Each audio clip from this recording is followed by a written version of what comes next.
Man ra'aitahu, jika engkau melihat seseorang selalu menjawab semua pertanyaan yang disampaikan kepadanya, setiap ditanya pasti menjawab, semuanya pasti bisa menjawab. Wa mu'abbiran an kulli ma syahid, kalau melihat sesuatu pasti dia punya komentar.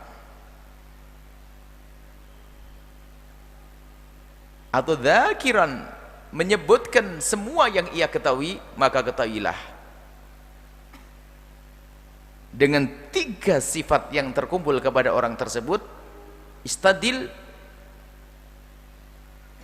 jadikan itu hujjah dalil, bidzalika, dengan 3 hal tersebut, ala wujudi jahli, adanya kebodohan pada orang tersebut. Kita itu punya ilmu sangat terbatas. Loh, kok tahu semuanya? Ini sudah keluar dari batasnya pasti. Nggak mungkin. Semuanya menjawab. Lalu semuanya tahu? Nggak, tidak mungkin semuanya tahu.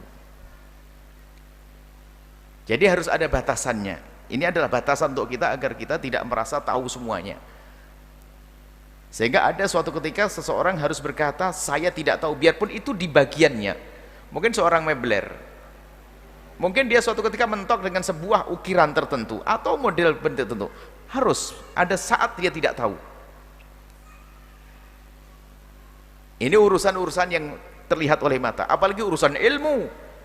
Maka kalau seorang ustadz dijawab semuanya pasti menjawab, ini pasti masuk wilayah bohong pada suatu ketika nanti, karena ilmunya juga terbatas. Dia bukan Tuhan Allah yang maha tahu semuanya. Akan tapi kenapa kok dia selalu menjawab? Karena kebodohan dia pasti menjawab. Kalau ditanya pasti menjawab. Kalau ditanya pasti menjawab. Imam Malik rahimahullah ta'ala, Imam Malik rahimahullah ta'ala suatu ketika ditanya tentang 40 pertanyaan, dia menjawab tidak semuanya, hanya 33 atau berapa dijawab, sisanya tidak dijawab. Atau sebaliknya, 7 yang dijawab, selebihnya tidak dijawab. Lalu orang yang bertanya itu berkata, ya Imam, saya datang dari jauh untuk membawa jawaban darimu, tapi ternyata dari semua pertanyaan yang aku ajukan tidak semuanya engkau jawab. Bagaimana aku pulang nanti kepada mereka? Beri jawaban kepada mereka kalau Imam Malik tidak menjawab semuanya. Itu jawaban untuk mereka. Pendidikan. Sampaikan kepada mereka kalau Malik tidak menjawab semuanya. Ini kita punya kebiasaan ini sehingga semuanya itu harus ada batasannya. Sehingga di dalam disiplin ilmu itu kan ada ijazah, ada keahlian. Kalau urusan medis itu yang pandai ngomong seharusnya adalah para dokter. Itu pun ada batasnya. Sehingga ada seorang dokter baru dianggap dokter sudah selesai masuk sekolah fakultas kedokteran. Kemudian bermacam-macam sampai dia dapat surat untuk praktek. Baru bisa praktek dokter Yahya, kan begitu. Nggak boleh membaca kitab sebanyak apapun. Saya baca ilmu kedokteran sampai bertumpuk-tumpuk, lalu besok saya pakai plang dokter, nggak bisa. Kenapa kok dibuat seperti itu? Karena semua ada aturannya, tidak boleh seenaknya. Urusan itu. Pembangunan. Kalau seorang yang punya modal besar kemudian akan bekerja sama dengan orang yang ingin membangun, seorang kontraktor atau apa, pasti akan lebih percaya kalau dia adalah seorang insinyur, kan begitu, yang bangun dan sebagainya, karena dia tahu tentang pembangunannya, cara membangun dan sebagainya. Ilmu-ilmu seperti ini sangat jelas, harus dikembalikan kepada ahlinya. Memang di sana ada orang yang pandai ilmu pembangunan biarpun tidak sekolah, tapi pengalamannya ya. Tapi urusan fatwa ilmu agama ini ternyata semua bisa ngomong gara-gara Kiai Haji Ustadz Google itu. Jadi kalau nggak punya langsung bertanya Google, langsung bertanya, menjawab. Sehingga ada seorang kerjaannya hanya berani komen, padahal dia tidak punya latar belakang. Dunia seni saya tidak punya seni yang sehingga saya tidak bisa komentar tentang seni. Politik pun kalau sudah saya komentar saya diam, saya tidak ngerti politik. Urusan agama saya bisa komentar pun sebatas saya tahu. Tapi sekarang orang dengan media sosial ini, lihat, kata Imam Ibn Athaillah menunjukkan kalau mereka itu bodoh. Kenapa? Semua harus komentar, eksis, pokoknya harus muncul, ini komentar, ini komentar, ini komentar. Jadi bukan ahlinya pun berkomentar. Apa yang terjadi setelah itu? Kerancauan, menunjukkan kebodohan seseorang kalau dia itu akan menjawab semua yang pernah ditanyakan kepadanya. Bahkan kalimat la adri itu adalah separuh daripada jawaban yang istimewa. La adri, aku tidak tahu. Dan orang besar kalau sudah berani berkata la adri, aku tidak tahu. Dalam dunia fatwa itu demikian. Dalam dunia fatwa, kalau sudah orang berani berkata la adri, itu hebat. Dan memang dia tidak tahu. Kalau dia tahu, wajib dia memberitahu. Kalau tidak tahu, jangan berkata. Nah ini, maka kata Ibn Athaillah Sakandari, ini pendidikan bagi kita semua di dalam disiplin apapun. Jangan sok tahu deh. Cuman sekarang gayanya orang sok tahu. Di gardu perempatan diskusi tentang politik, kayak pakar politik semuanya. Besok bicara halal haram nih. Wah, sambil main halal haram, ajib semuanya. Jadi mufti semuanya. Besok jadi insinyur semuanya. Enggak, ini di media sosial pun demikian. Subhanallah. Ada sampai ya begitu, ada seorang ustadz berbicara tentang, ada satu ustadz menjawab tentang sebuah pertanyaan, dan ustadz itu punya wawasan menjawab sebuah pertanyaan bahwasanya tentang apa waktu itu, misalnya masalah batal wudhu atau bagaimana kalau salah. Ini sebuah contoh saja. Akhirnya ustadz itu bercerita, kalau masyarakat Indonesia rata-rata mazhab Syafi'i, maka ya kita harus bisa menjaga masalah urusan batal wudhu, kita katakan batal wudhu karena masyarakat Syafi'i. Tapi kalau tiba-tiba kamu di mana, di Maroko sana, ya karena madhabnya Malik, betul. Dia masa hukum kok beda-beda, hukum Maroko sama hukum Indonesia kok jadi beda, ini apa ini? Mencaci maki ustadz. Lah ini ada, padahal sang ustadz menceritakan tentang perbedaan ulama. Lihat, orang awam komentar, oh ini ustadz apaan tuh, masa hukum kok beda-beda, hukum Maroko beda dengan hukum Indonesia. Nah ini, dia tidak ngerti bahasanya, padahal ustadznya pun menjelaskan tentang hukum. Masyarakat Indonesia masa Syafi'i indahnya begini, masyarakat Maroko adalah masa begini. Nah ini sekarang orang pandai berkomentar, berpolitik komentar, komentar pun membuahkan komentar, ajib. Debat kusir nanti pada akhirnya. Makanya debat kusir debatnya orang bodoh, kata Ibn Athaillah Sakandari. Maka kalaupun kita bertanya oleh seseorang, jika kita tidak tahu, apalagi yang sudah dinobatkan sebagai orang yang bakal ditanya dalam segala permasalahan, ini ngaco. Yang nggak tahu pun khayal, nanti ngarang, dusta, berbohong, fatwa bohong. Ini maka bodoh sebetulnya dia. Karena kenapa dikatakan bodoh? Dia telah memasuki sesuatu yang dia tidak tahu, berarti kan bodoh dia. Wong tidak tahu kok dia sok tahu. Kemudian lanjutannya apa? Mu'abbiran an kulli masyahid. Kalau ada orang itu mengungkapkan dari semua yang ia saksikan,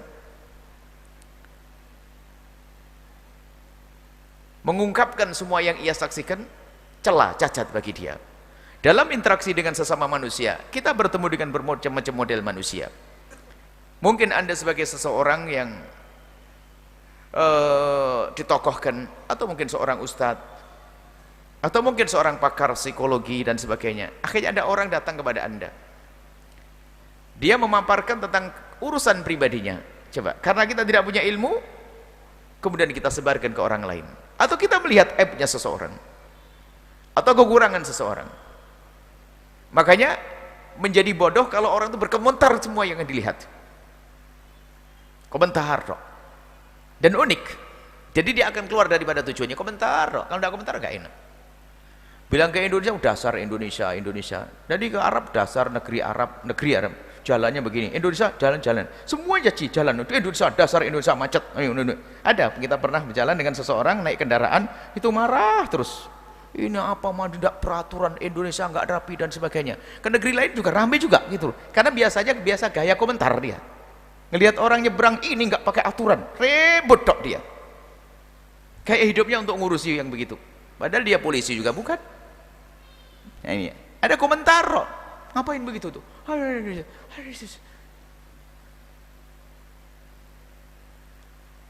Baik. Jadi ada orang kerjaannya hanya komentar. Orang bijak akan berkomentar pada waktunya. Kalau memang dibutuhkan dia akan komentar, dan ada manfaatnya dan ada tujuannya. Ada tujuannya. Jadi tidak semua yang kita saksikan harus kita komentari. Harus kita punya ungkapan tentang hal tersebut. Kita harus bisa pilah dan pilih. Itulah orang cerdas. Lanjutannya wadzakiran kullama alim. Kita tidak boleh menyebut semua yang kita ketahui. Hanya orang bodoh yang menyebut semua yang kita ketahui. Yang kita ketahui dari diri kita dan yang kita ketahui dari orang lain. Maka di situ ada rahasia yang harus kita sembunyikan. Ya enggak? Coba kalau orang bercerita tentang semua yang terjadi pada dirinya, bodohlah dia. Atau saudaranya atau keluarganya. Maka di situ ada rambu-rambu syariat. Man tatabba aurata akhi tatabba Allah auratah. Maka Rasulullah melarang bahasanya jangan kau mencari-cari ke aibnya orang lain. Yang tahu aibnya orang lain pun kita harus bisa menutupnya. Kita tidak akan mengucapkan, menyebut semua yang kita ketahui.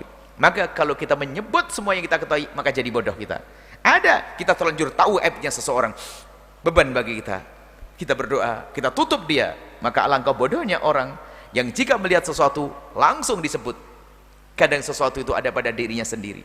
Bahkan ada yang larang disebut, dilarang untuk disebutkan padahal kita tahu. Bahkan ada yang haram untuk kita sebutkan biarpun kita tahu. Maka betul, kalau orang itu ngomongnya itu nggak pakai kontrol, tidak pakai seleksi, ya itulah orang bodoh.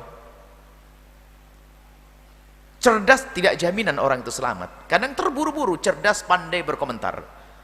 Cerdas, jadi juga komentar, dia bisa pleset nanti, semua itu. Zaman media sosial, waduh, semuanya kalau ada permasalahan berlomba-lomba ingin komentar. Permasalahan apa? Politik, mulai dari penjual sayur, penjual daging, penjual ini sampai ustadznya berlomba-lomba untuk komentar. Sehingga kalau sudah begini nggak bisa dipilah. Dia sendiri nggak bisa memilah mana yang penting dan yang tidak penting. Nggak ngerti prioritas. Kalau sudah begitu maka menjadilah dia bodoh. Baik, kita akan arahkan kepada urusan pribadi dulu. Jadi di dalam diri kita sendiri itu pun tidak semuanya harus kita ceritakan kepada orang lain. Biarpun orang yang sangat kita cintai, biarpun orang yang sangat kita percaya, sebab itu ada urusan pribadi kita dengan Allah Subhanahu wa taala. Itu ada kebaikan dan ada kejelekan. Kebaikan misalnya, kita bisa berbuat baik di malam hari sholat tahajud. Atau kita bisa berderma. Apakah harus kita ceritakan kepada orang lain? Belum tentu.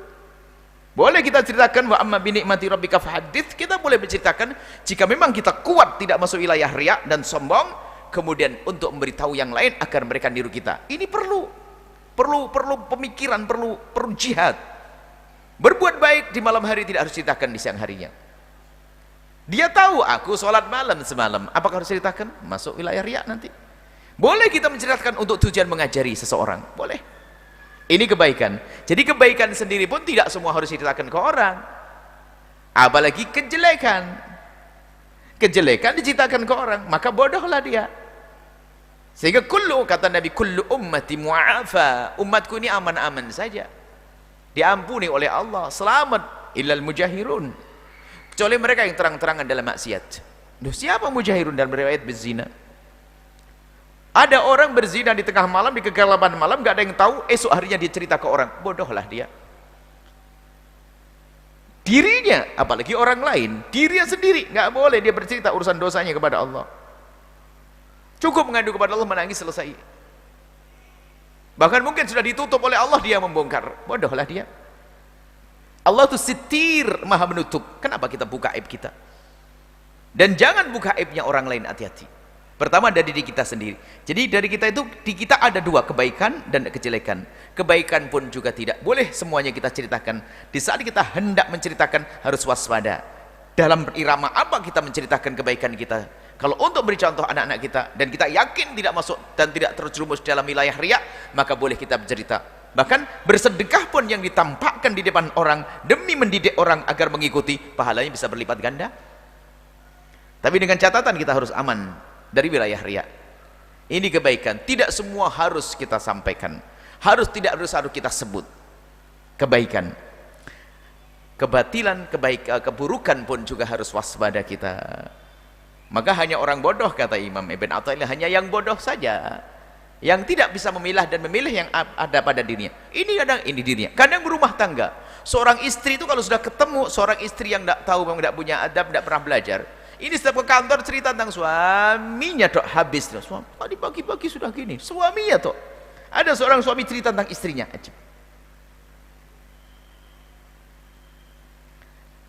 Ini kebodohan, menepuk air di dulang, muka terpecik sendiri. Ceritakan tentang aib keluarganya. Siapa yang jelek? Dia sendiri.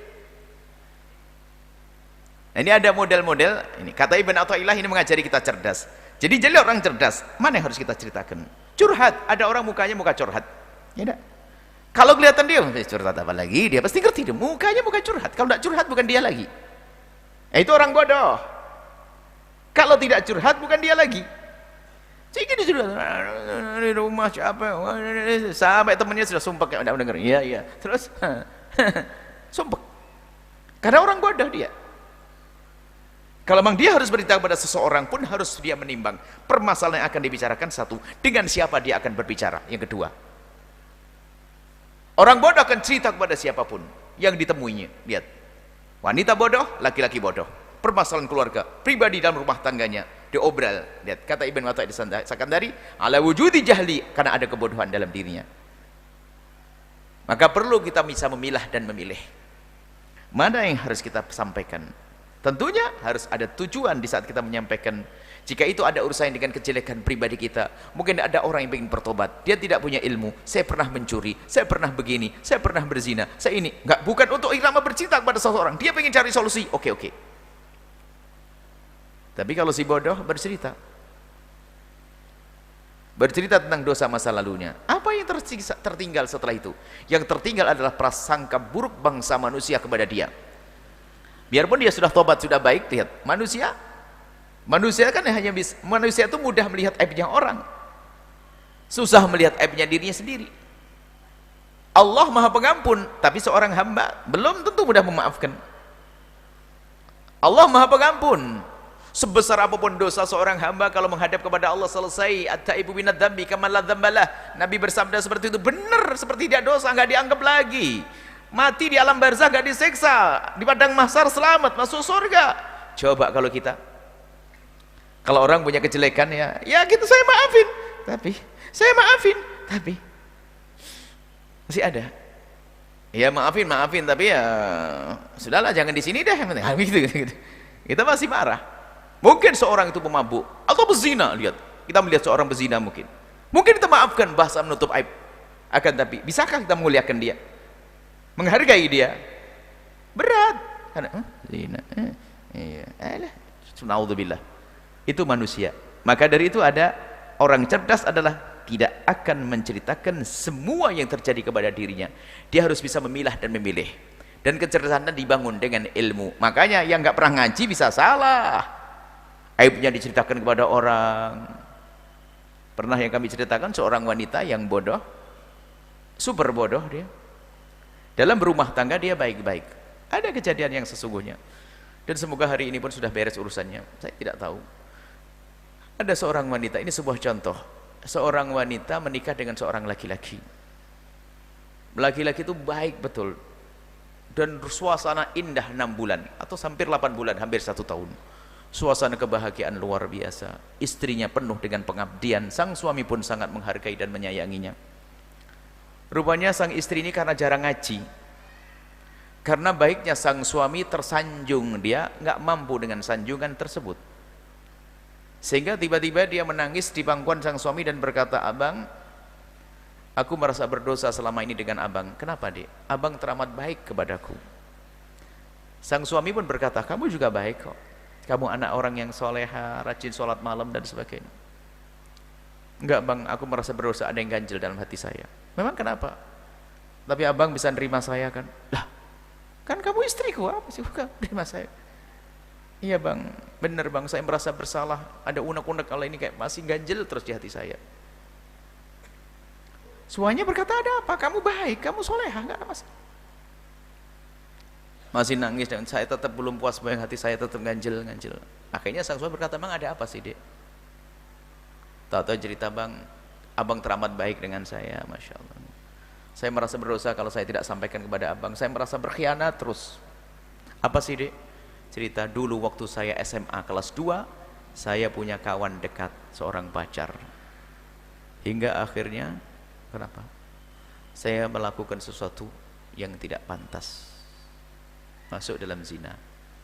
Mendengar berita seperti sambil petir seorang suami.